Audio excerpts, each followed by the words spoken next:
Hearing and listening are very different things, aren't they? And yesterday, Brandon mentioned that listening does not mean waiting to talk. It means we're truly taking in what another person is saying. In fact, we can hear things for a long period of time and think we know what we're hearing, but all the while we've missed the point. It happens in our families, it happens in relationships, it happens at work, and yes, it happens with God. We think we know what we're hearing, but frankly, we just don't get the point. There's a story of a 90-year-old man who witnessed an accident. A man was struck down by a bus on a very busy street, and he was lying near death after being pulled up onto a sidewalk. A crowd of spectators began to gather around him. The critically injured man gasped and said, "Get me a priest." Someone shouted, "My God, call a priest. Somebody, get a priest." A policeman checked the crowd and yelled out, "Is anyone here a priest?" Well, out of the large crowd stepped this little 90-year-old man. "Mr. Policeman," he said, "I'm not a priest. I'm not a minister. I'm not a preacher. I'm not even a Christian. But for 50 years now, I've been living behind the Catholic Church on First Avenue. And every night, I'm overhearing their services. I think I recall a lot of it. In fact, most of it. I've been listening carefully. So maybe I can be of some comfort and assistance to this poor, injured man." The policeman agreed and cleared the crowd away so the old man could get through to where the injured man was lying. The little 90-year-old fellow knelt down beside him. He leaned over and he said in a very solemn voice, "B for I 19, N 38, G 54, O 72. We hear what we want to hear, don't we? And what we think we're hearing is often very different from what is being said. Today the Gospel tells us that the disciples are up on a mountain with Jesus, and the word comes forth from the cloud from God, "Listen to him. Listen to him."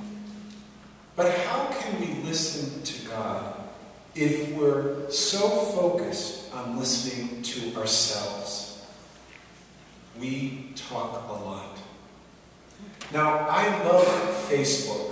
I use it all the time. I never thought I would, but every day now I get on. I don't write on it, but I like to see what everybody else is doing. I get a lot of advice. But there's sometimes that I question what that constant feed of information does to a culture that's already so self-centered itself. I mean, our society is filled with noise and chatter, and it's compounded now by cell phones and text messaging and even frequent exchanges on Twitter. But the other day I was reading my Facebook postings from others on my friend list. You know, I have like 600 and some friends. Aren't I popular? They're all retreat sites. But this just struck me. One posting said, "Had a slice of pizza for lunch." I guess I should care about that. The next posting said, "Wish it was Friday." Later on, the posting said, "Going to bed." But then the next posting said, "My mother passed away today. Please pray for my family." We're being asked to listen to so much, it's hard to know what's actually important. The first reading about Abraham from Genesis is celebrated as an example of somebody who's trying to listen to God. And it's really quite a difficult story to hear, because Abraham is asked to sacrifice his son, Isaac. And he listens to God's command, and he's ready to do it. Now, in our Christian way of thinking of this story, Abraham's willingness to sacrifice Isaac is somewhat akin to the sacrifice of Jesus. So we relate to the story. But in our humanness, and we just had all those fathers and sons stand up downstairs, in our humanness, what we hear is God asking a father to kill his son. So we really got to listen carefully to what the scriptures are telling us. Bible scholars will tell us that the story was really told to reject the practice of human sacrifice, which was so common. I mean, when things went wrong in that time, people sacrificed other people to God or the gods. Children were sacrificed. If we really listen to the story, we see the point is that God was always on their side.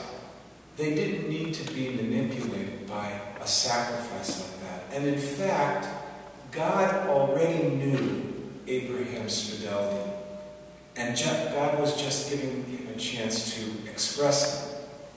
That's the kind of serious listening we have to do when we're listening to the scriptures. The gospel, again, points to a listening that we're called to as faithful people. And the disciples come down the mountain and they ponder what they've heard. So they were listening, and they heard something they didn't understand. Jesus says, don't tell anybody about this until the Son of Man, me, rises from the dead. And they say, oh, okay. Then they're walking down the hill and they're going, what's he talking about? What does rising from the dead mean? The listening process has really begun for the disciples. During Lent, we are asked to do a few things, and one of them is to fast. I'm not big on fasting, and it's not that I don't want to fast, and it's not that I don't have the willpower to fast. It's that I forget that I'm fasting, and all of a sudden I eat something and I go, oh, I ruined it. And then I have to eat for the rest of the day. Fasting there's a purpose to fasting. And one of the purposes, believe it or not, that's given, if you really engage in fasting, is that it focuses us on our hunger for God. When we have those hunger pangs in our stomach, that somehow gets us to imagine what a hunger for God would be like. Last fall, a friend of mine called me to tell me that her son had been sent to prison for robbing a bank. It was an incredibly shocking message, especially that I knew this little kid. Well, I knew him as a kid, let's put it that way, and I just could hardly believe it because he was the most respectful kid all the time. But she said that he had gotten into drugs, crystal meth, and he'd become so addicted that he was feeding his habit in any way he could, and so he robbed a bank.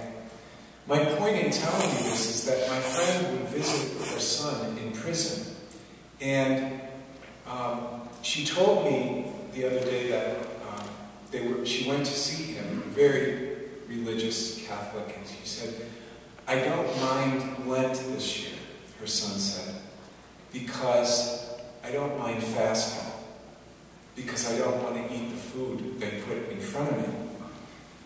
He said, I can rarely enjoy anything. A lot of times it's rancid, it's old, it's tasteless, it's on a metal, tray.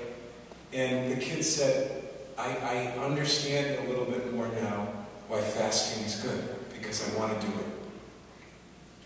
Someone like that, or a parent looking for food for their child, or a homeless person, they're not the people that ought to be fasting.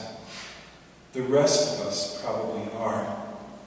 And the fast is not just another thing to do for Lent, another thing to help our diet to lose pounds. Instead, we ought to fast for Lent because it might focus our attention on how we can respond to God's call in our lives. This is my beloved Son. Listen to him.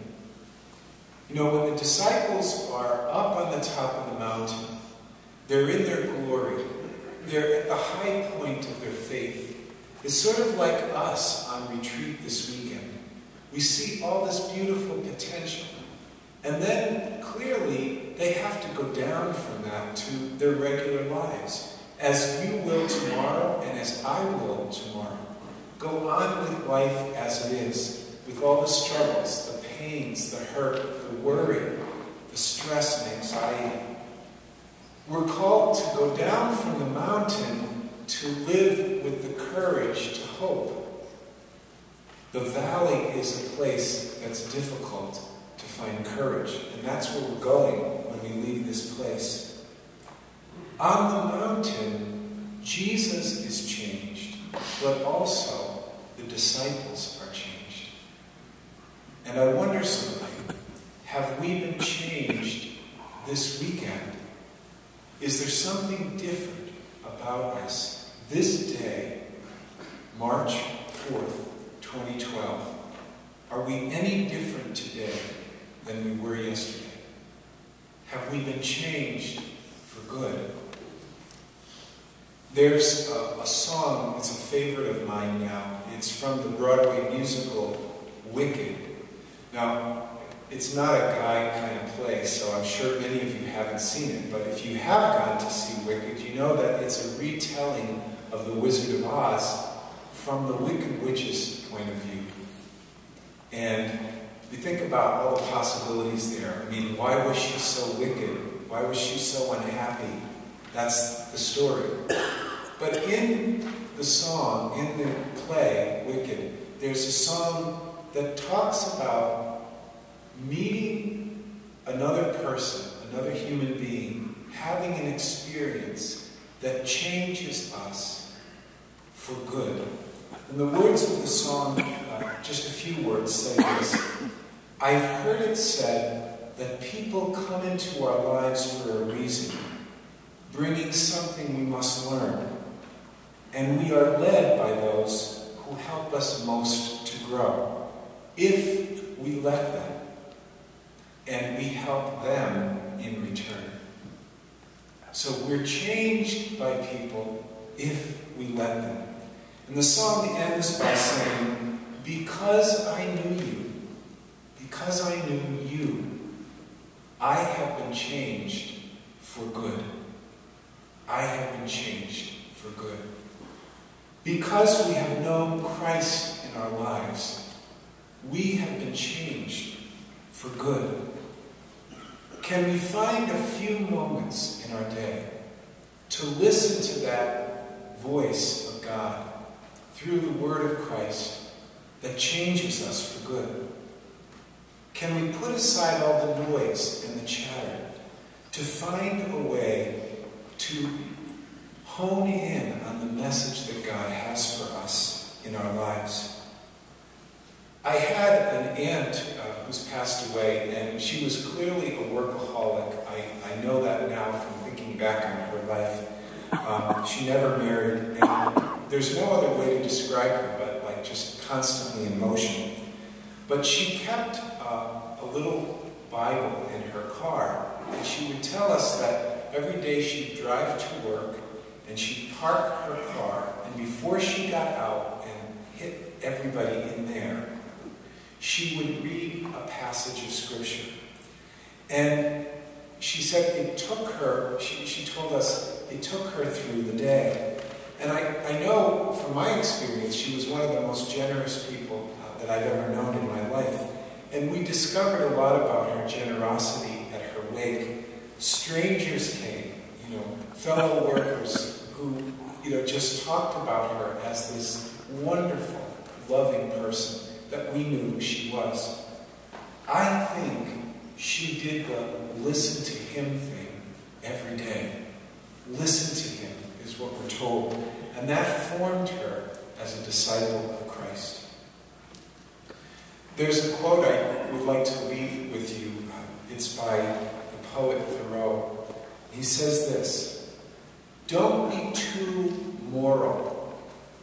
You may cheat yourself out of too much life.